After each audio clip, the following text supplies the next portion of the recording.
मेरी बात सुन, मैं तुझसे कहना क्या चाहता हूँ।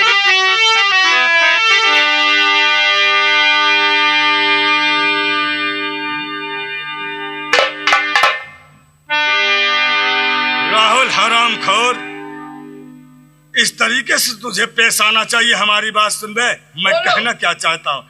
अब पता क्यों बहू पे तू हंटर चलाया।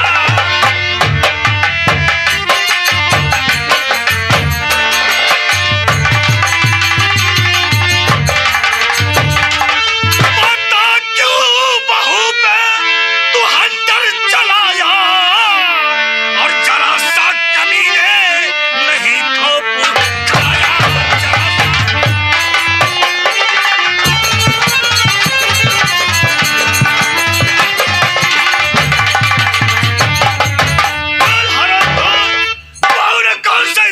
गंदा काम कर दिया क्योंकि तुझे जान से मारना चाहता है।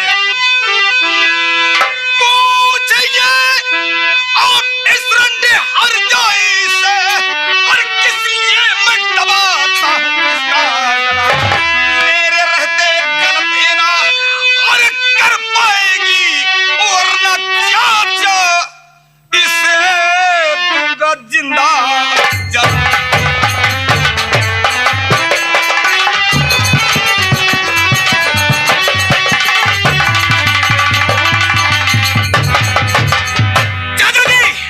समझा दिया इस रंडे हरजाई को, अगर मेरे स्वर्ग में जैसे घर में रहना है तो कायदे से रहे। अगर कायदे से नहीं रही ना तो जानते हैं आज तो मैं इसका गला दबा करके खत्म कर देना चाहता था। अच्छा वो के मौके पर आ गए। अगर किसी दिन खोपड़ी घूम गई ना तो इसके ऊपर मिट्टी का तेल छिड़कूंगा और इसे जिंदा जला करके राख कर दूंगा। बेटा राहुल, तू समझदार है? इतना बड़ा सयाना बन रहा है। अरे मैं इस घर का मुखिया हूँ, मैं हूँ। अगर तेरी भाभी ने इतना बड़ा गलत काम किया तो सबसे पहले तुझे मुझे बताना था। इसका फैसला मैं खुद करता। लेकिन कोई बात नहीं बेटा, तू इस वक्त अपने दिमाग को स्थिर कर, सीधे घर को जा तू। ठीक है, मैं बहू को समझा के रखूंगा। आज के बाद इस तरीके से बहू तुम सब पूरे परिवार के सामने कभी पेश नहीं आएगी। ठीक है चाचा श्री, अगर आप कहते तो मैं जा रहा हूं, मगर इन्हें अच्छी तरह समझा दीजिएगा। अगर मेरे घर में रहना है तो कायदे से, अन्यथा अंजाम क्या होगा वो तो परमात्मा ही जाने।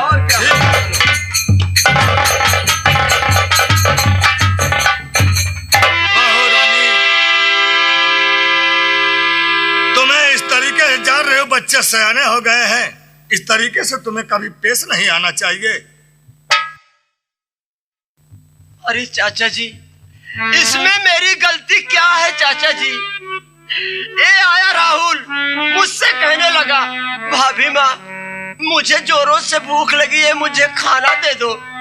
मैं बोली कि देखो राहुल देवर, तुम हाथ पैर धो के आओ, मैं खाना लेके आ रही हूँ।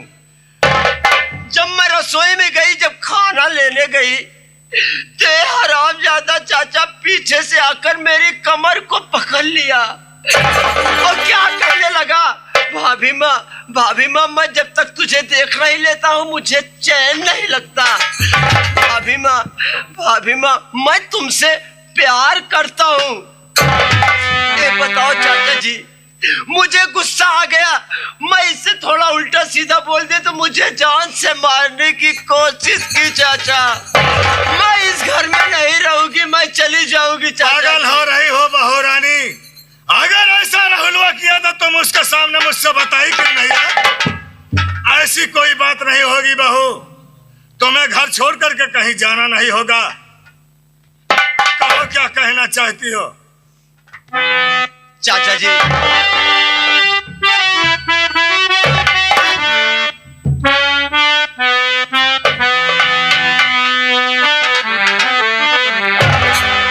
जब से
चाचा जी, मैं यही आपसे कह रही हूँ कि इस घर में आए मुझे इतने दिन हो गए, लेकिन आज तक मेरे पति मेरे सामने नहीं आए। आखिर वो क्यों नहीं आते मेरे सामने चाचा जी? बहू रानी, तू इसका कारण जानना चाहती है कि तेरा पति तेरे पास क्यों नहीं आता है? हाँ चाचा जी, मैं यही आपसे जानना चाहती हूँ। मेरी बात सुनो, मैं तुमसे बता रहा हूँ।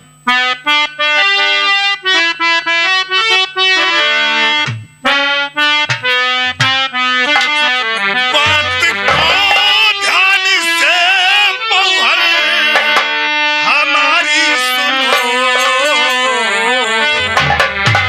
बात को ध्यान से बहुर हमारी सुनो,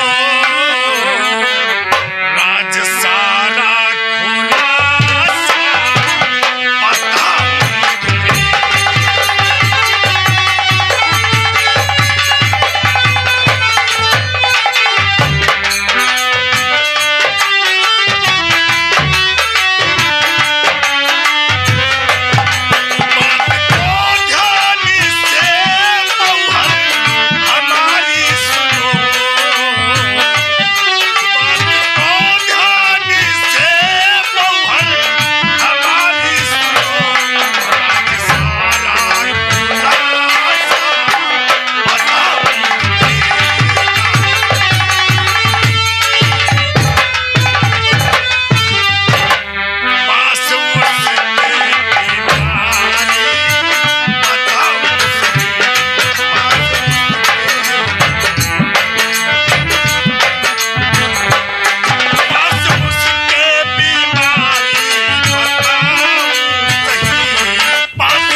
चाहिए, हम अपने बेटे का बहुत इलाज कराया, उसके पास ऐसी बीमारी है। लेकिन चाचा जी ऐसी कौन सी बीमारी है, क्या मुझे नहीं बता सकते हैं? क्यों नहीं बता सकता? अरे वो हमारे पति हैं, मैं शादी करके इस घर में आई हूँ, मैं जब से इस घर में आई हूँ आज तक मेरे पति मेरे बहू रानी, तुम्हें मालूम होना चाहिए कि मेरा बेटा तुम्हारे पास आने से असमर्थ है, उसका कोई अंग काम नहीं करता है, इसलिए मेरा बेटा तुम्हारे पास नहीं आ रहा है, नहीं आ रहा है। तो चाचा जी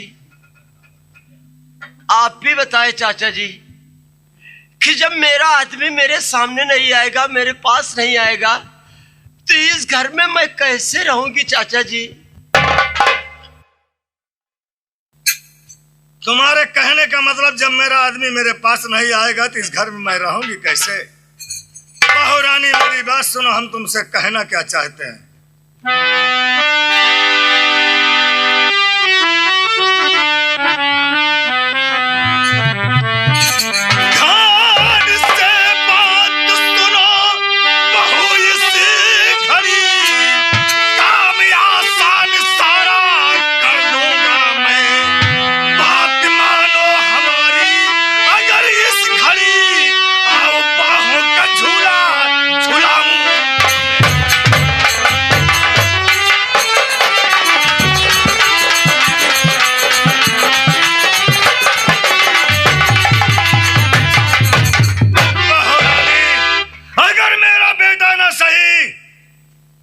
उसका पिता तैयार है, लेकिन तुम्हें इस घर में रहना होगा।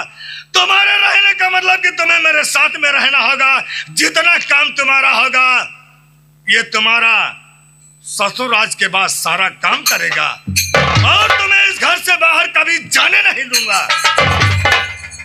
चाचा जी, अगर ये सब बात गांव वाले जानेंगे तो मैं गांव वालों के सामने अपना मुंह कैसे दिखाऊंगी चाचा जी? पागल हो रही हो, तुम्हारा दिमाग खराब हो गया है। अरे कोई जो जानेगा तो क्या करेगा? जब मियाँ बीबी राजी है तो क्या करेंगे काजी? कहो भैया, अरे आज चाचा हमारे ठीक कहा था, इनके बतिया मान ली। अगर इनके बतिया मान ले तो एक दिन एक घरे को मलकिन कहवाओ, जितना हिस्सा हमारे चाचा के यहाँ है, जितनी जर जमीन प्रॉपर्टी पैसा कौड़ी वो सब मेरे नाम हो जाएगी। चाचा जी बोलो, क्या कहना चाहती हो?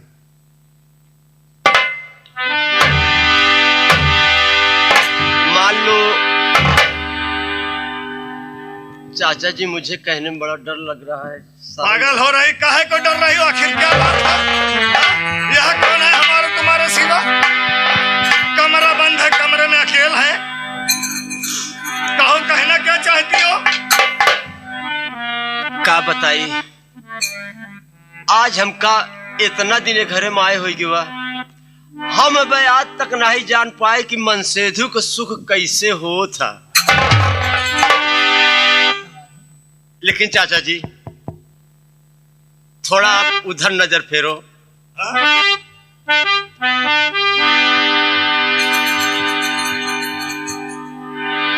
चाचा जी मेरी बात सुनिए, मैं आपसे कहना क्या चाहती हूँ। कहो, क्या कहना चाहती हो? अरे मोरी झूम के, ए मोरी झूम के, मोरी झूम के, अरे मोरी झूम के चढ़ी जवानी, जवानी मोरी।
हमारा तुम्हारा कारनामा अगर घर के लोग देख जाएंगे तो बड़ी बेइज्जती होगी, इसलिए कि हम तुम यहाँ से चलते हैं, उसके बाद कमरे में ऐसो आराम की नींद उड़ाएंगे।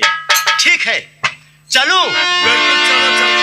लेकिन चाचा जी आपको मेरी कसम है, ये बात आप किसी से मत कहना। पागल हो रही हो तुम? हम ये बात किसी से नहीं कहेंगे। अरे दिन में तो हम चाचा और बहू के रिश्ते में रहेंगे, लेकिन रात में सजना और सजनी के तौर से रहेंगे। तो चाचा जी इस समय मैं चलती हूँ, आपके लिए एक कॉफी बनाती हूँ, उसके बाद आप आइए, शौक से बैठ के दोनों आदमी कॉफी पियेंगे, उसके बाद आराम करेंगे। चले चाचा जी, हम चलिए चलते हैं। चलो चलो, चलो।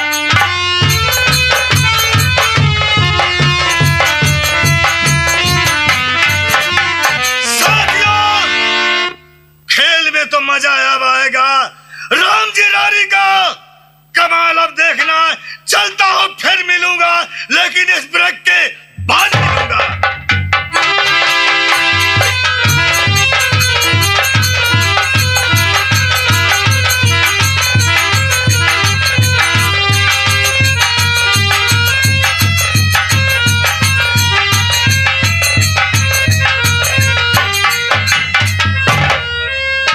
हाँ तो साथियों, इस महफिल में आए हुए नौरंगी कला प्रेमियों को हमारी पूरी पार्टी तरफ से प्रणाम स्वीकार हो।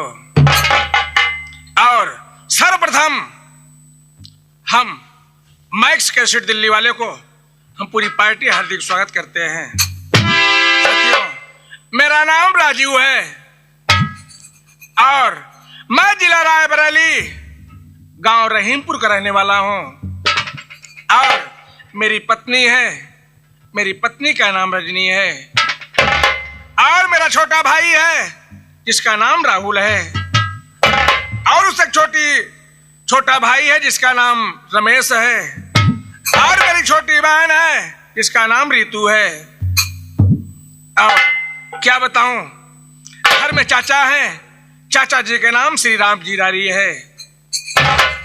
और हम अपने चाचा जी को इतना प्यार करते हैं कि मुझे बेटा जैसे मानते हैं।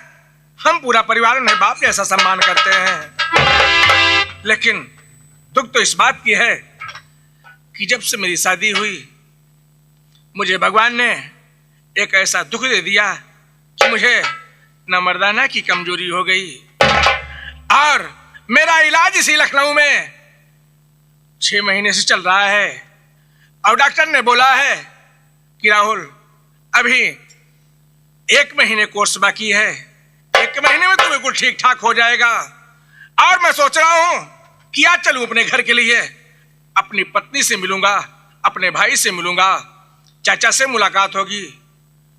और मेरा साथी एक अमरनाथ है, इसका कोई पता नहीं है, उससे मिलने के बाद मैं घर के लिए चलूंगा।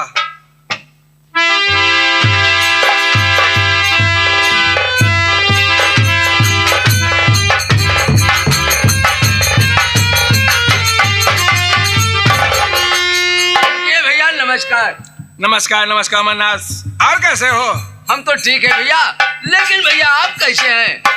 भगवान की कृपा से मैं बिल्कुल ठीक हूँ। और जो मेरा इलाज चल रहा था, डॉक्टर साहब ने बोला कि 1 महीना बाकी है, 1 महीने और कर लोगे तुम बिल्कुल सही सलामत हो जाओगे। ठीक है भैया, बहुत अच्छी बात है भैया। ठीक है, चलो चलते हैं घर के लिए। ठीक है भैया, चलो भैया। लेकिन भैया ऐसे नहीं भैया, अरे भैया घर चल रहे हैं, कुछ कहते हुए चलो ताकि रास्ता कट जाए। आइए, एक छोटी सी गीत पेश है, राष्ट्रीय गीत पेश है, जो कि हमारे देश के लिए जवानों ने क्या क्या किया है। क्या क्या किया भैया?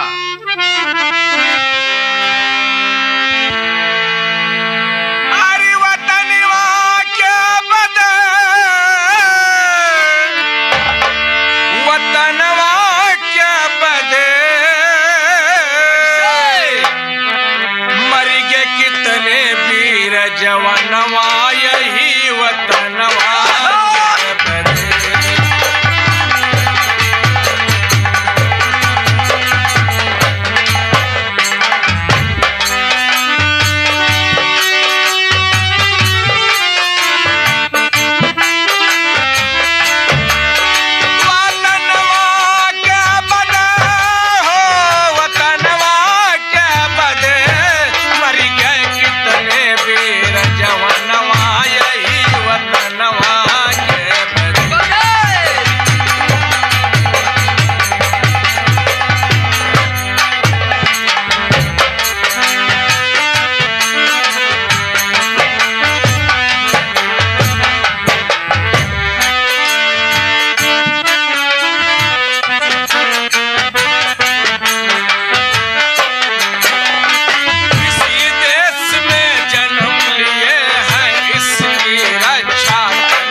रहा है तू? घर में इतना काम रहता है। अमरनाथ, हाँ। काम की बात छोड़ो। हाँ। इस समय मेरा दिमाग कुछ काम नहीं कर रहा है और तुम्हारे भैया वो लखनऊ शहर से घर वापस आ रहे हैं। अगर आ जाए, जब मेरे विषय में पूछे तो बता देना कि भाभी की तबीयत बहुत खराब है। ओ, ठीक नहीं चल रही है। कुछ खाद पियत नहीं यहाँ है। हाँ। एकदम झुराई के मोटाई के लहटा हो जाती अरे है। बाप रे। चलते ही हम बैठे, आवे तो बता दिया। ठीक है? ठीक है।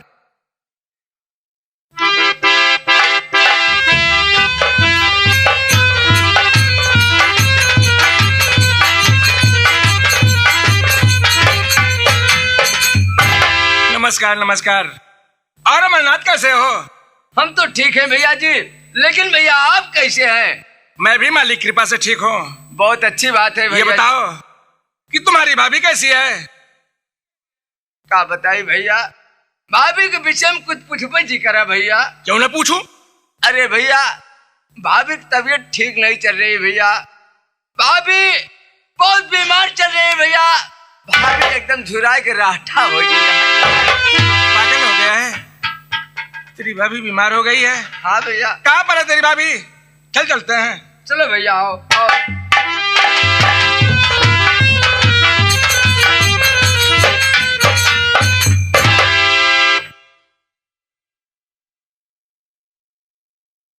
ये मैं क्या देख रहा हूँ कि अमरनाथ ने बताया कि बीमार है, लेकिन मैं देख रहा हूँ कि मेरी पत्नी रजनी बैठी हुई है आराम से और इतनी उदास है। आखिर बात क्या है? मैं रजनी से बात करता हूँ। अरे ओ प्यारी प्यारी रजनी,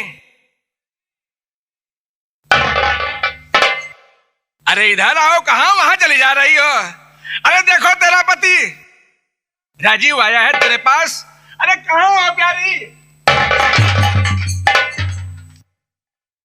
बात क्या है कि मैं रजनी को बुला रहा हूं मैं पास में, इधर की बजाय उधर जा रही है। न मेरी तरफ देख रही है, न मुझसे बोल रही है।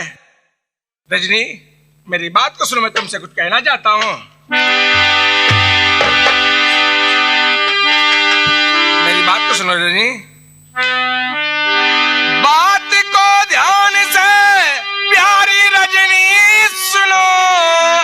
बात क्या है ये सच सच बता दो मुझे। किस लिए है ये चेहरे पे अरे उदासी तेरे? पूछता है ये राजीव, बता दे मुझे।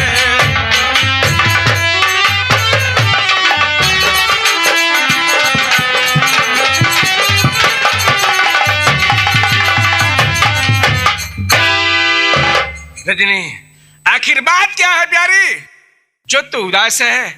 क्या यह उदासी का कारण अपने पति से नहीं बताएगी?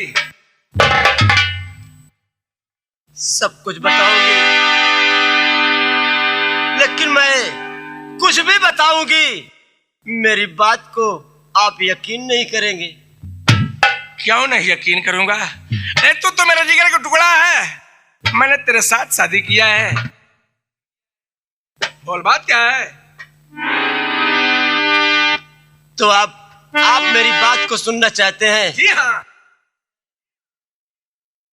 स्वामी जी, मैं आपसे ज्यादा कुछ नहीं कहना चाहती हूँ, बस इतना ही कहना चाहती हूँ कि हमको ऐसा लग रहा है कि जैसे इस घर में मेरा गुजारा नहीं होगा। नहीं रजनी, तूने ऐसा कैसा सोच लिया? राजीव के रहते हो तेरा गुजारा नहीं होगा? तेरा कहने का मतलब क्या है? मुझे साफ साफ बताओ, घुमाओ मत। तो सुनिए, मेरी बात सुनने के पहले अपने कलेजे पर और अपने सीने पे हाथ रखकर सोचना कि ये रजनी तुमसे क्या बताने जा रही है।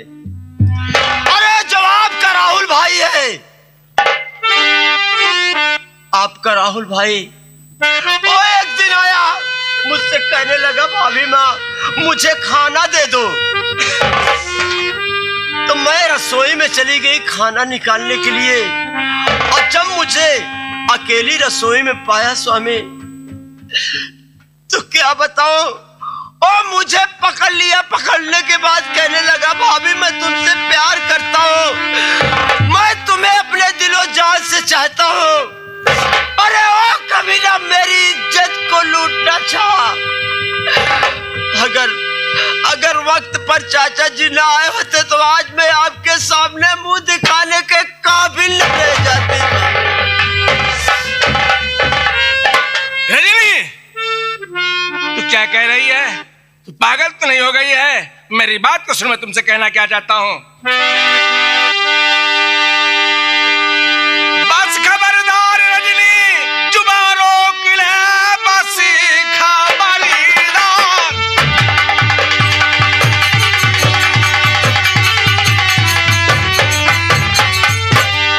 बस खबरदार रजनी, जुबान रोक ले, मेरा भाई राहुल ऐसा कर सकता नहीं। तेरे बातों पे कैसे अरे भरोसा करूं? छोटा राहुल है मेरा, ये लक्ष्मण वीरन।